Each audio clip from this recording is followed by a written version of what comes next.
నమస్తే, welcome to our channel. నేను సౌజన్య. పిఠాపురంలో జనసేన పవన్ కళ్యాణ్ని ఓడించడానికి వైసీపీ అన్ని రకాల ప్రయత్నాలు చేసింది. సో అన్ని కుట్రలు పండిందని చెప్పి మన వార్తల్లో విన్నాం చాలాసార్లు.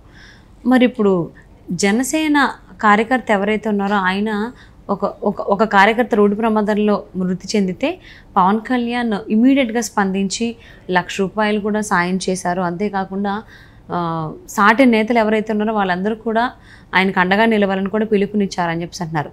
ఈ దెబ్బతో అక్కడ ఉన్నటువంటి వైసీపీ అభ్యర్థి ఎవరైతే ఉన్నారో వంగ గీత, ఆవిడకి షాక్ తగిలింది అని అంటున్నారు. మరి ఎలా తగిలింది, అసలు ఏం జరిగింది?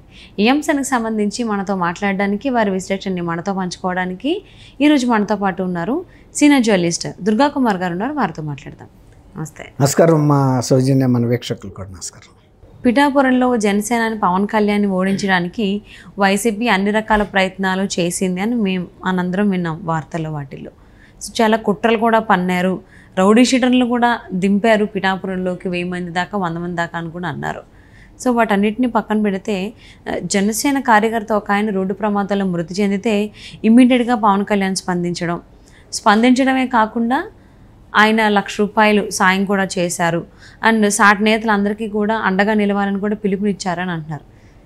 అండ్ ఈ దెబ్బతో వైసీపీ అభ్యర్థి వంగా గీతకి షాక్ తగిలింది అంటున్నారు. సో అసలు ఏం జరిగింది అంటారు? ఇప్పుడు వైఎస్ఆర్సీపీ వాళ్ళు పవన్ కళ్యాణ్ గారిని, లోకేష్ గారిని, చంద్రబాబు నాయుడు గారిని వీళ్ళని టార్గెట్గా చేశారమ్మా.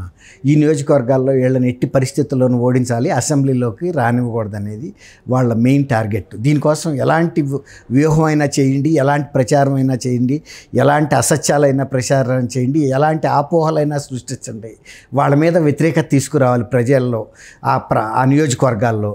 ఇందుకోసం అల్లర్లైనా సృష్టించడానికి కూడా సిద్ధంగా ఉండటం కోసం మీరు అన్నట్టు పులివెందుల ఏరియా నుంచి, కడప జిల్లా నుంచి కూడా కొంతమంది రౌడీ షీటర్స్ని పిఠాపురం కూడా తీసుకొచ్చారని కూడా ప్రచారం జరిగింది.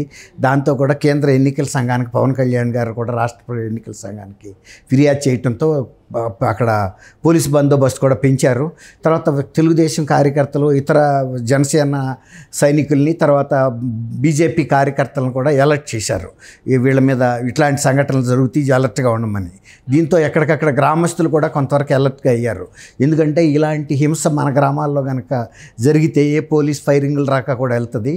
కాబట్టి మనందరం కూడా అలర్ట్గా ఉండి ఎవరు కొత్త వాళ్ళు గ్రామాల్లో పోలింగ్ కేంద్రాల దగ్గర కనపడినా వెంటనే పోలీసులకి ఇన్ఫార్మ్ చేయాలి, అవసరమైతే మనమే పట్టుకుని పోలీసులకు అప్పగిద్దాం అనే దానికి వచ్చారు. అలా అంతటి ప్లానింగ్ జరిగింది. తర్వాత డబ్బుగాను బాగా జరిగింది, మద్యం కూడా బాగా ఏర్లై పారింది. వీటన్నిటికి తోడు తర్వాత ప్రచారం కూడా చంద్రబాబు నాయుడు గారు, తర్వాత ప్రధానమంత్రి, ఇవన్నీ కూడా అక్కడ కూడా రావడం.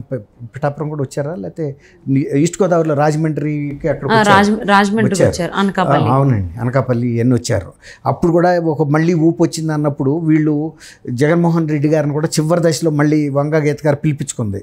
వంగా గీత గారిని నేను డిప్యూటీ చీఫ్ మినిస్టర్ చేసి పంపిస్తాను, మీరు ఎమ్మెల్యేగా గెలిపించి నా దగ్గరికి పంపించమని కూడా ఒక తాయిలం వదిలాడు. జగన్మోహన్ రెడ్డి గారి మంత్రివర్గంలో మంత్రిగా అయినా, ముఖ్యమంత్రిగా అయినా, ఉప ముఖ్యమంత్రి అయినా, ఎమ్మెల్యే అయినా అంతా ఒకటే. ఎవరికి ఇంటర్వ్యూ ఉండదు, ఎవరి మాటకి విలువ లేదు. కాబట్టి అది ప్రజలు కూడా పెద్ద పట్టించుకోవాలి. అప్పుడు ఏం చేశారంటే పవన్ గారికి బాగా వేవ్ కనపడుతుంది, యూత్లోనూ మహిళల్లోనూ ఎక్కువ. ఎవరిని అడిగినా పవన్ కళ్యాణ్ గెలుస్తాడని. అందువల్ల లోకల్, నాన్ లోకల్ తీసుకొచ్చారు. దాంతో ఈమె వంగ గీత లోకల్ కదా, అయితే వాళ్ళు కూడా కొంతమంది లోకల్, ఈఎంఐ కూడా లోకల్ కాదని కూడా తీసుకొస్తే ఆమె ఎమోషనల్గా ఒక స్టేట్మెంట్ ఇచ్చింది. నేను లోకల్ కాపాడటం ఏంటి, నా అంతిమ యాత్ర పిఠాపురంలోనే జరగాలి అని పెద్ద ఎమోషనల్ స్పీచ్ కూడా ఇచ్చింది. ఆయనేమో నేను డిప్యూటీ చీఫ్ మినిస్టర్ చేస్తాన్నాడు. ఈయన పవన్ కళ్యాణ్ గారికి లోకల్, నాన్ లోకల్ అనేది ఏముంటుంది? పవన్ కళ్యాణ్ గారు రాష్ట్రం అంతటికీ చెందిన వ్యక్తిగా, నాయకుడిగా అందరికీ తెలుసు. పిఠాపురంలో ఆయన కూడా ఇల్లు కొనుక్కుని ఆ గృహప్రవేశం కూడా చేశాడు అక్కడ. కాబట్టి ఆయన మనకు అందుబాటులో ఉండడు, కార్యకర్తలకు కూడా అందుబాటులో, జన సైనికులకు కూడా ఉండడని కూడా చెప్పారు. కానీ అది అన్నింటినీ పట్టాపంచలు చేస్తే అదే టైంలో దురదృష్టవశాత్తు ఒక రోడ్డు ప్రమాదంలో కార్యకర్త చనిపోతే ఆయన వెంటనే స్పందించి ముందు ₹1,00,000 రిలీఫ్గా పంపించాడు. తర్వాత వాళ్ళ పార్టీ నాయకులను పంపించి ముందు అంత్యక్రియలు అవన్నీ చేయండి, కుటుంబానికి భరోసాగా ఉండండి, మీరు కూడా కొంత కాంట్రిబ్యూట్ చేయండి, మళ్ళీ నేను కూడా వస్తాను ఎన్నికలు అవ్వగా నేను అని అంత ఆయన ఇక్కడం కాదు, స్టేట్లో ఎక్కడ జరిగినా స్పందిస్తాడు. తర్వాత ఆయన సినిమా విడుదలైనప్పుడు కటౌట్లు కట్టేటప్పుడు ఇలాంటప్పుడు ఏమైనా ఎలక్ట్రిక్యూషన్ జరిగి విద్యుద్ఘాతంతో చనిపోయినప్పుడు కూడా ఆయన భారీగా విరాళం ఇచ్చి కుటుంబాలను వెళ్ళి డైరెక్ట్గా పరామర్శ చేసి వచ్చిన వ్యక్తి. కాబట్టి ఇవన్నీ ఆయన కొత్త కాదు. ఎన్ని ప్రయత్నాలు చేసినా కూడా ఆయన్ని అడ్డుకోలేకపోయారు. చివరికి ఈ లోకల్ నాన్ లోకల్ ఇష్యూతో కొంత చేయాలని అయితే ఒక అడ్డుకట్ట వేయటానికి ప్రయత్నం అయితే చేశారు. అది కూడా ఫలించలేదనేది వాళ్ళకు కూడా అర్థమైపోయింది. ఇప్పుడు అరిచేతిని అడ్డుపెట్టి సూర్యకాంతిని ఆపలేరు అంటారు చూడండి అమ్మా. అట్లా పవన్ కళ్యాణ్ రాష్ట్ర వ్యాప్తంగా గెలిచినా గెలవపోయినా ఆయన ఉద్దానంలో కిడ్నీ ప్రాబ్లమ్స్ ఉన్న వాళ్ళ విషయంలో నిలబడ్డాడు, రైతుల విషయంలో నిలబడ్డాడు. ఎప్పుడైనా ప్రమాదవశాత్తు రైతులు ఎప్పుడైనా దుర్మరణం పాలైనప్పుడు వాళ్ళ కుటుంబాలను ఆదుకోవడానికి సొంత నిధులు వెచ్చిచ్చాడు. తర్వాత జన సైనికుల కుటుంబాల్లో ఏదైనా విషాదాలు జరిగినప్పుడు కూడా ఆయన స్పందించాడు.